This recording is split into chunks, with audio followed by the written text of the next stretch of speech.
NEET छात्रा मौत मामले में न्याय की उम्मीद लगाए लोगों के लिए एक बड़ी और चिंताजनक खबर सामने आई है। मामले की तह तक पहुंचने के लिए गठित एसआईटी के सौंपे गए अधूरे दस्तावेजों के कारण एम्स पटना की मेडिकल जांच प्रक्रिया बुरी तरीके से प्रभावित हो रही है। वैज्ञानिक साक्ष्यों के अभाव में विशेषज्ञों की टीम किसी ठोस नतीजे पर नहीं पहुंच पा रही है। एम्स पटना के फॉरेंसिक विभाग अध्यक्ष डॉक्टर विनय कुमार ने यह बताया है कि संस्थान के निदेशक और अधीक्षक के निर्देश पर एक विशेष मेडिकल बोर्ड का गठन किया गया है और ये जो टीम है पिछले एक सप्ताह से सक्रिय है, लेकिन जांच की रफ्तार तकनीकी कारणों से धीमी है।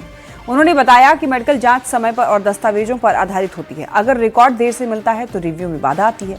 तो अभी किसी निष्कर्ष पर पहुंचना संभव नहीं है जब तक सभी दस्तावेजों की जांच नहीं हो जाती। उन्होंने ये भी कहा कि एसआईटी की टीम दस्तावेज धीरे धीरे दे रही है। हमसे कोई प्रीमेच्योर स्टेटमेंट की उम्मीद न करें। हम जो भी मंतव्य देंगे सारे डॉक्यूमेंट को एग्जामिनेशन के बाद right from treatment record, right from postmortem report, right from observation of the ये videograph of the postmortem procedure, forensic science laboratory report, क्योंकि आधे अधूरे डॉक्यूमेंट के बेसिस पे कुछ भी बोलना वही हाल हो जाएगा जैसे अश्वस्थामा हतोहंते का हो गया था सर।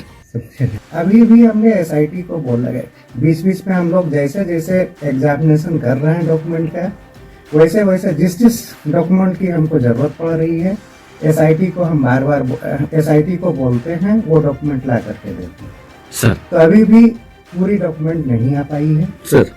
सारे डॉक्यूमेंट्स आ जाने के बाद जो है इसमें ओपिनियन दे पाएंगे। हाँ, अभी तक के डॉक्यूमेंट्स काफी हद तक आ चुके हैं, लेकिन पूरी तरह से कंक्लूजन पर पहुंचने के लिए पर्याप्त नहीं है। मैं लगता है मैं कुछ नहीं बोलूंगा। नीट छात्रा मौत के मामले में एसआईटी अभी तक एम्स के मेडिकल बोर्ड को कंप्लीट डॉक्यूमेंट नहीं दे पाई है। हालांकि इस बीच एसआईटी ने डीजीपी को बेसिक रिपोर्ट सौंप दी है। तो ऐसे में सवाल यह है कि क्या पोस्टमार्टम रिपोर्ट रिव्यू के लिए पर्याप्त डॉक्यूमेंट नहीं मिले? क्या अभी तक एसआईटी ने सभी जरूरी डॉक्यूमेंट उपलब्ध नहीं कराए हैं? हालांकि अब इस पर राजनीतिक बयानबाजी भी तेज हो गई है।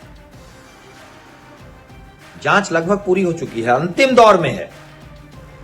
एम्स की रिपोर्ट आने में देर इसलिए हो रही है कि वो जो पैनल बना है सुपर स्पेशलाइज्ड डॉक्टरों का, उसमें से एक डॉक्टर साहब अभी उपलब्ध नहीं थे और साथ में एफएसएल की टॉक्सिकोलॉजी की रिपोर्ट भी अभी तुरंत आई है।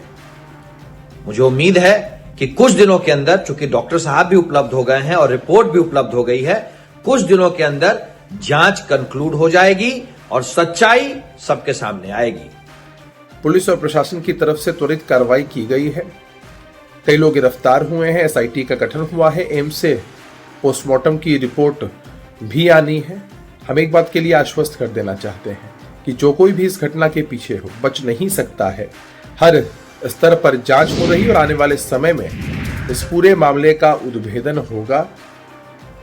हमारी बेटी के साथ कोई ऐसा कर दे और बच जाए, यह कतई संभव नहीं। एसआईटी का गठन तो हुआ है, लेकिन एसआईटी में जिन लोगों को शामिल किया गया है उस पर छात्रा के परिवार को विश्वास नहीं है। छात्रा के परिवार के लोग चाहते हैं कि इस मामले में सच और सच्चाई आए और आम आवाम की भी चाहत है कि सच और सच्चाई से लोगों को रूबरू कराया जाए। एसआईटी कोई कहानी गढ़ सकती है भैया। एसआईटी का गठन ही किया गया है इसके मुख्य आरोपी को पाक साफ बचा लेने के लिए। जो पूरा नेक्सस चल रहा है उस नेक्सस को पाक साफ बचा लेने के लिए तो किसी न किसी निर्दोष की ही गर्दन पकड़ेगी ना एसआईटी। तो डायरेक्टर साहब ज्यादा कागज वागज मत मांगिए, चल जाइएगा अंदर।